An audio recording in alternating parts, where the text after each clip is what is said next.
This is a story about a world obsessed with stuff. It's a story about a system in crisis. We're trashing the planet, we're trashing each other, and we're not even having fun. The good thing is that when we start to understand the system, we start to see lots of places to step in and turn these problems into solutions.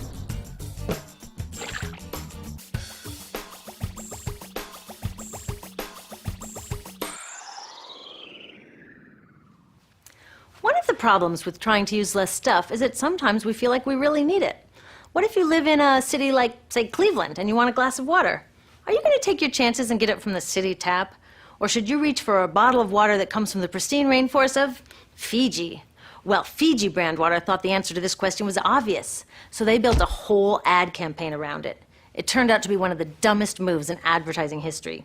You see, the city of Cleveland didn't like being the butt of Fiji's jokes, so they did some tests, and guess what? These tests showed a glass of Fiji water is lower quality, it loses taste tests against Cleveland Tap, and costs thousands of times more. This story is typical of what happens when you test bottled water against tap water. Is it cleaner?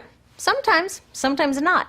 In many ways, bottled water is less regulated than tap. Is it tastier? In taste tests across the country, people consistently choose tap over bottled water. These bottled water companies say they're just meeting consumer demand. But who would demand a less sustainable, less tasty, way more expensive product, especially when you can get for almost free in your kitchen? Bottled water costs about 2,000 times more than tap water. Can you imagine paying 2,000 times the price of anything else? How about a $10,000 sandwich? Yet people in the US buy more than 500 million bottles of water every week. That is enough to circle the globe more than 5 times. How did this come to be? Well, it all goes back to how our materials economy works, and one of its key drivers, which is known as manufactured demand. If companies want to keep growing, they have to keep selling more and more stuff. In the 1970s, giant soft drink companies got worried as they saw their growth projections starting to level off. There's only so much soda a person can drink. Plus, it wouldn't be long before people began realizing that soda is not that healthy and turned back to, gasp, drinking tap water. Well, the companies found their next big idea in a silly designer product that most people laughed off as a passing yuppie fad. Water is free, people said back then. What will they sell us next? Air? So how do you get people to buy this fringe product? Simple. You manufacture demand. How do you do that? Well, imagine you're in charge of a bottled water company.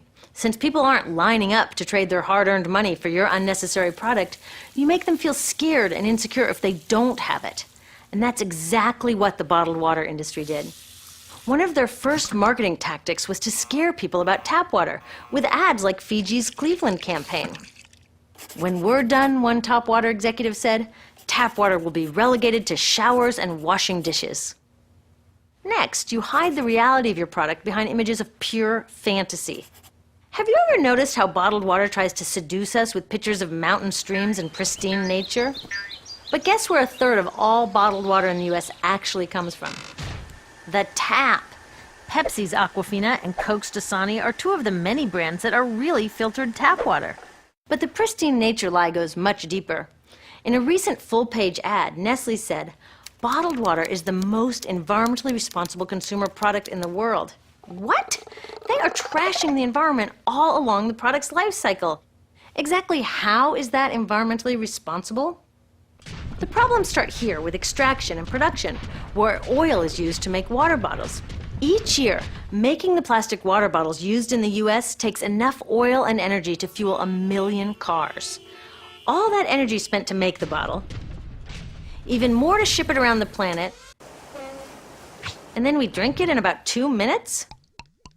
That brings us to the big problem at the other end of the life cycle, disposal. What happens to all these bottles when we're done? 80% end up in landfills, where they will sit for thousands of years, or in incinerators, where they are burned, releasing toxic pollution. The rest gets collected for recycling. I was curious about where the plastic bottles that I put in the recycling bins go. I found out that shiploads were being sent to India, so I went there. I will never forget riding over a hill outside Madras, where I came face to face with a mountain of plastic bottles from California. Now, real recycling would turn these bottles back into bottles.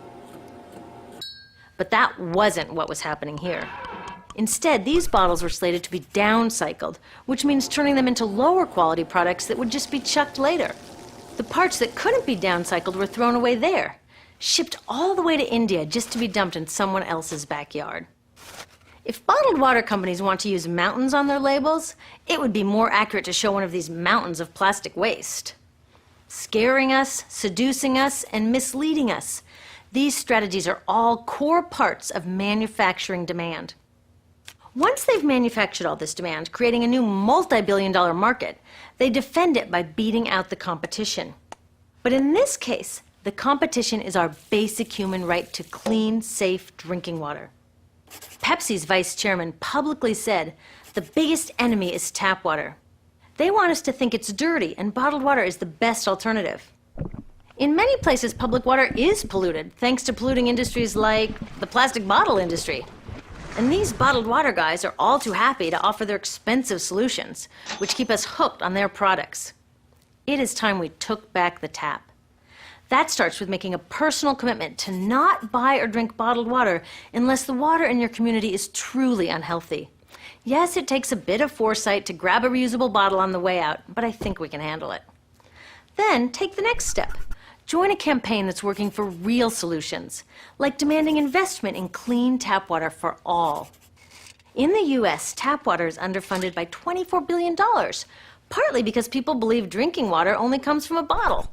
Around the world, 1 billion people don't have access to clean water right now. Yet cities all over are spending millions of dollars to deal with all the plastic bottles we throw out. What if that money was spent improving our water systems, or better yet, preventing pollution to begin with? There are many more things we can do to solve this problem. Lobby your city officials to bring back drinking fountains. Work to ban the purchase of bottled water by your school, your organization, or entire city. This is a huge opportunity for millions of people to wake up and protect our wallets, our health, and the planet. The good news is it's already started. Bottled water sales have begun to drop while business is booming for safe, refillable water bottles. Yay! Restaurants are proudly serving tap, and people are choosing to pocket the hundreds or thousands of dollars they would otherwise be wasting on bottled water. Carrying bottled water is on its way to being as cool as smoking while pregnant. We know better now. The bottled water industry is getting worried because the jig is up. We are not buying into their manufactured demand anymore. We will choose our own demands, thank you very much, and we're demanding clean, safe water for all.